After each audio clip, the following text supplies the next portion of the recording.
Well, hello, my paranormal peeps. I'm sorry it's been so long since we've talked to you. I think we're about to move into season three of our podcasts. And on this podcast, well, let me start with this. My name is Matt Harvey.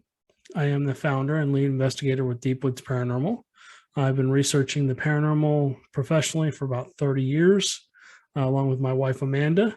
We investigate ghosts, hauntings, demons, Bigfoot, UFOs, anything paranormal in nature, we research it. But recently, I have come across another person who's kind of like me, who's more sensitive and more open than I am. And she and her boyfriend, I'm not going to name them at this point in time, but if you're listening, you know who you are. We will be hopefully, I'm going to ask them if they want to come on a podcast, and we'll have a good conversation with them here shortly, hopefully in the next couple of weeks or so. Anyways, so she was talking to me about attachments. And attachments, I mean, it doesn't matter what you do. If you're in the paranormal field for long enough, you're going to get an attachment. I don't care how well protected you are. I don't care how much you say, if there's somebody with me, you cannot go home with me. And you say it all the way till the time you get home. And you get to the door and say, listen, if there's anything with me, you cannot go home with me. You need to go back to where you came from. You're not welcome in my house. And then, even if you have spiritual protection or you just have a mental protection, or by mental protection, I mean, you're just mentally strong and you mentally are thinking nothing can harm me, nothing can hurt me. Or if you have a bubble, you decide to use the bubble trick, or you imagine yourself inside a bubble. All these things are great, but when you do what I've been, looks like I've sputter all over my head. When you do what I do, and you've been doing it as long as I have, you come across some, I don't want to say bad, but negative. Well, yeah, they are bad. You come across some negative entities. It's just a matter of time. The longer you investigate the paranormal, the more you help people, the more chances you're going to have of encountering a negative entity. And you may not even know it's there. The last case we did, I can't mention the client's name. I brought this other couple in who I just talked about a minute ago. They're both sensitives, which was awesome. I asked them to come in and give me a second opinion, and I let her clear the house, which was awesome. It takes a huge burden off me. But the problem is, the whole time the thing wanted to fight me. It was like, I want a full-on fight with you. I don't care about them. I just want to fight with you. So, and I can hear this, I can feel this in my consciousness, in my head. I can hear them kind of talking, if you will, and how pissed off it was and stuff like that. But it took them to come to the location before I realized, okay, yes, it is something negative or demonic or whatever. So sometimes, even though I've been doing this forever, even I need help sometimes. And one of the things that she said is you need to kind of close yourself off. I've been under a lot of attack lately. Something that people don't realize. You watch these shows on TV. I'm not going to mention any of them, but they go into locations that are said to be haunted by demons. And they go and rattle the demon's chain. They go in there and they provoke and all this other stuff. And 90% of the time, nothing happens. And then they get home. And this is where you don't see things happening on TV. They get attacked. They get scratched. There's been a couple of people that have come back out after a show and said, hey, look, this is what happened to me. But if you're going into those locations and purposely provoking a negative entity, what do you think is going to happen? I don't like those kind of cases. I absolutely hate negative cases, or if you want to call them demonic or whatever your name for them is. If you don't believe, and maybe it's just some kind of a apparition that people don't know about or whatever. I don't know, whatever your beliefs are. But for me, I've been dealing with these things since I was a teenager. I was just terrified of them as a kid. and I had multiple run-ins with them. Didn't know how to defend myself. In fact, it wasn't, and I'll give my wife credit, it wasn't until I met her that I realized, okay, you got to stand up for yourself and take these things on. And then after I did that, it's like a switch turned on in my head. And all of a sudden, next thing I know, I'm in control. I was the one pushing these things out of people's homes and doing stuff like that. So we were talking about attachments. So when you do these kind of cases, you deal with these negative entities, or even if you just deal with a spirit in a house that is mad or angry or whatever, that happens sometimes. They need something, they're upset that people can't hear them, they don't know they're dead. There's a lot of reasons spirits manifest in some way. And by manifest, I mean show themselves. You hear something, maybe you see something move. You might see an orb or an upper, some kind of a misty type form. But spirits manifest in lots of different ways. Sometimes you'll hear them talk. So sitting right behind me is the little doll, and I purposely brought her into the house. So I'll get into her in just a minute here. But anyways, the more you deal with the negative entities, the more you deal with the darker side of the paranormal, the more chances for attachments you get. Me personally, I have an entity that looks like a zombie. I know exactly where this thing came from. Wasn't even doing anything paranormal research or anything like that. I had taken a break. This is 8 years ago, 9 years ago. And I was a long haul trucker. I'd pulled over onto a truck stop, and there was this next to the truck stop, there was a freeway, and then there was a series of factories and buildings, and then there's a truck stop, which is normal because we would pick up from the truck stops.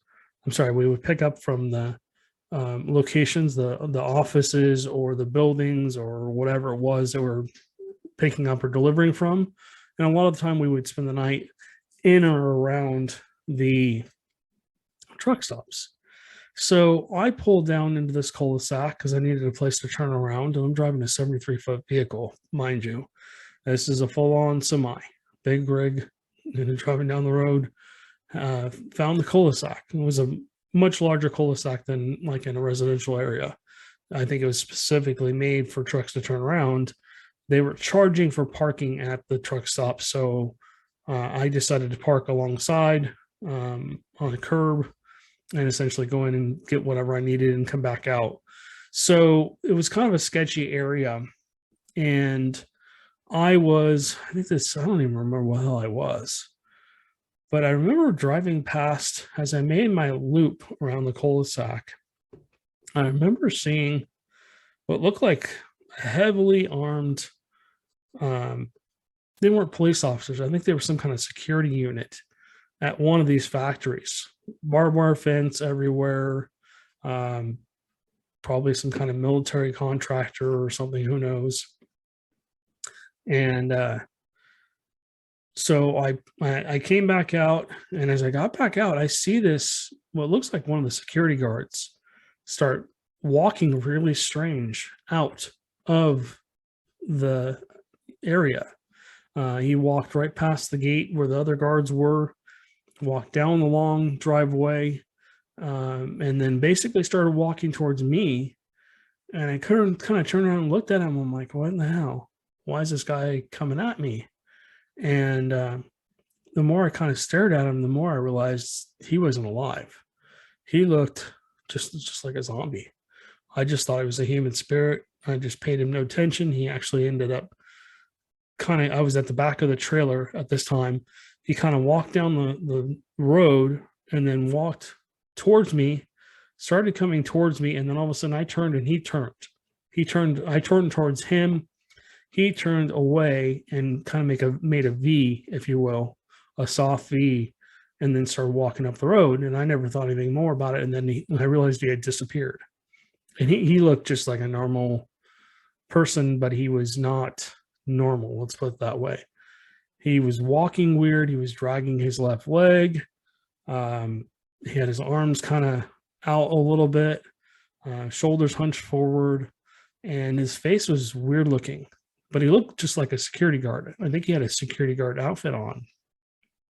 So I was like, okay, that's strange. I'm not sure. And that's where I'm going to leave it with the government stuff. But, anyways, so I got back in the truck, took off, did whatever I did, forgot about him.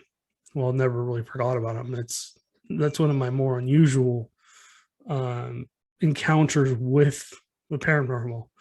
But I told that story years later. But what was weird is recently when I went to have a reading with our new friends, she said, we've come across this entity that looks like it's a zombie. I'm like, okay, what? Turns out it's a demon. And it was just trying to look like a zombie. And I guess it spoke to them and told them a bunch of stuff. I'm not going to get into what it said. Maybe if we are able to do an interview with them, they can talk more about it. But they did a banishing ritual or something. And, just basically, I don't know what happened to that entity. But I am always I always have a bullseye on my back now because I've cleared so many places. Once you've cleared a location like that and you've removed that negative energy, it doesn't just go away. It sits and waits. And maybe 100 cases down the road, maybe 20 cases down the road, maybe 2 cases down the road, guess what you run into? That same entity. But he's learned something. It's learned something. I'm not going to say he.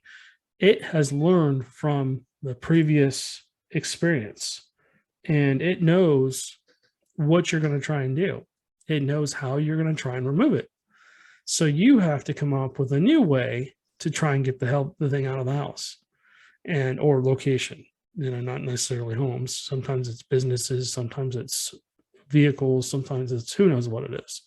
Anyways, so yeah, I mean, these attachments, these demonic attachments or negative attachments or whatever you want to call them. Whoa, sorry, it's just a little windy outside. Anyways, so these demonic attachments, they just follow you. They consistently follow you. They never really go away. And then from time to time, they'll attack you. When we first moved here to Bryan College Station, we rented a home. And we liked it. Nice little old home, probably from maybe the 20s or 30s. Somebody, I could tell when we first started moving in, somebody had done something bad in one or both of the back rooms. I don't know exactly what happened in the house. I tried to find out some information. There was just nothing, no records, of course. So when I went through and I started recording all of this, I started documenting it by leaving the home security cameras out, the DVR system out, like we would do to clients. We started picking up all kinds of crazy stuff, like a man screaming for help and all this other weird noise. My friend spent the night to watch the dogs for us when we went somewhere. Amanda and I went somewhere, and she said she saw something crawling on the ceiling. And so when we left that house, I purposely said, if there's anything with me, you cannot come with us. You need to stay at this house. And what was interesting is the person we rented from said, wow, you guys have lived here longer than anybody else. Everybody else has just packed up and left. And, a month in, 2 months in, 3 months in, whatever. We were there a year while we were waiting for this house to be built. But yeah, just crazy stuff. I mean, that thing, there was something there. Even though I said you can't go with us, it must have attached itself to something that we brought with us. Originally, it started out in the garage, and it would move things around in the garage. And now it's progressed to where it's somehow made its way in the house. Even though I have the house well protected. There are stones everywhere. There are crosses everywhere. I've not blessed this house, and there's a reason I don't bless this house. We like not having a whole lot of activity in the house. If once you do a blessing in a house, it becomes, let's just say, very positive, or if you're religious, it becomes like a church. And what people don't realize is that churches draw energy, entities, energy, whatever you want to call them, to them because they're a safe place where negative energy can't get to. And so once you do a blessing in a home, spirits will flee into that home, and essentially then hopefully they're going to be quiet. Most of the time you don't even know they're there, but every once in a while you get a case where it's like, oh crap, this house was blessed 6 years ago. I know exactly why you're having all the activity. And then you go on and you try and solve the issue of why are you here, blah, blah, blah. How can we help you move on, blah, blah, blah. And then you hopefully cross the spirit over, or you tell them to go away, or whatever you want to, I don't want to get into beliefs here, but whatever you want to believe. So this entity followed us from this other house. When we were at the other house, I mean, things would happen all the time. That thing would slam cupboards on me. I would go to get something out of the cupboard, wham, slam the cupboard with my hand reaching in, and I have to pull my hand back out. Doors would open and close on their own. Footsteps in the middle of the night, growling, dogs not wanting to come in. Something gnawed at the back door one night. You could hear like the scratching, and when we looked out there was nothing there. So essentially, we basically moved out of there and brought whatever it was here. And for some reason, that thing is just very attached to me and really either wants my attention or wants something from me. I don't know what it wants, but it attacks me all the time. It like knocks stuff out of my hands.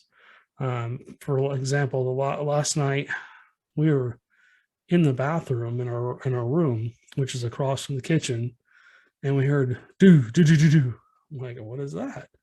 I looked around. I'm like, okay, 1, 2, 3, 4 dogs, 2 cats. Okay, there's nobody out there, at least that we could see.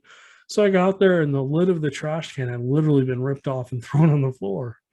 And I don't know. Anyways, but I wanted to talk about attacks. So, I mean, I've had the other day, and this is a couple days before this, the lid of the trash can, a glass. Thank God I left the cupboard shut. I went to open the cupboard and I saw a glass start to move, and I closed the cupboard, and this thing literally smashed. It's not just through, but smashed the glass against the inside of the cupboard door, to the point where it flew open, and then the glass just fell straight down and shattered. As it hit the door, it shattered everywhere, throwing glass all over. And of course, mind you, I'm barefoot. So, and then the dogs are running around next to me. And so I had to shoo them away. And then I had to carefully maneuver my way out of there to go get some shoes on and clean up the mess. But yeah, these things, I mean, when you mess with the paranormal, it messes back with you. For me, they started messing with me when I was a kid, and then it basically progressed into me being more interested in them, and then turned the tables on them, and then now it's just like, okay, whatever. Just to the point where I just shake my head and go, okay, all right. So even if you have good spiritual protection, just be very careful when you go into these locations. If you go into a location you just don't feel comfortable there, then leave. But don't ever, well, I can't say that.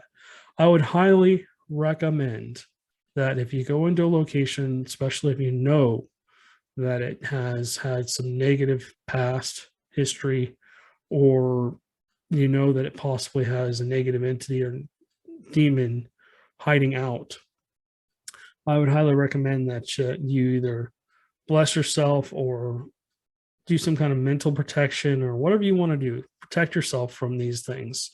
And then highly recommend that you clear yourself when you leave. Don't provoke. I'm sorry. Let me try that again. I would highly recommend you don't provoke when you go into these locations. especially if you've never done anything with the paranormal before. I'm seeing more and more people get into the paranormal and think they know what they're doing. And, you know, that's when sometimes I get called to other paranormal investigators' homes. Yeah, we went here and did this and we were kind of mean. And then we came home and now this is happening. I can't tell you how many calls I've gotten from people. How do I fix this? You're just opening yourself up. So, anyways, hope you guys enjoyed this episode. Thank you guys so much for subscribing and liking our channel. If you haven't downloaded this episode, I'd appreciate it if you would. And again, thank you guys so much for your support. We'll get back on these podcasts here, more normal schedule here coming up. Just a lot of stuff going on right now. My work is a mess because of the economy and because of other things going on. So I'm working odd hours. I'm working, shifts here and shifts there that I normally wouldn't work. And so that's really interfering with everything paranormally. So yeah, we're going to have some new episodes coming up on our YouTube channel as well. I think we're going to get back into some Bigfoot research. We'll be talking Bigfoot here probably tomorrow. Probably put that podcast out tomorrow or Thursday, and then I'll be doing. I'm not sure if it's going to be again. I've talked about this before, but I'm not sure if it's going to be a survival podcast or if it's going to be a paranormal survivor podcast or whatever. I'm going to be doing some kind of other podcast. I'm not sure if I'm going to put it on these podcasts or put it by itself here in the next week or two. I want to get that out. I want to start doing that, and we'll start doing some episodes with that. So if you're into survival or being out in the woods or camping or hiking or anything like that, I'll be covering a lot of subjects. There's a lot of stuff going on right now. Maybe to talk about a little bit of prepping. Amanda and I are not preppers, but there's a lot of people that are prepping for whatever they think is coming at this point in time. So yeah, you guys stay safe out there. It's kind of a crazy world right now, and we'll catch you on the next one.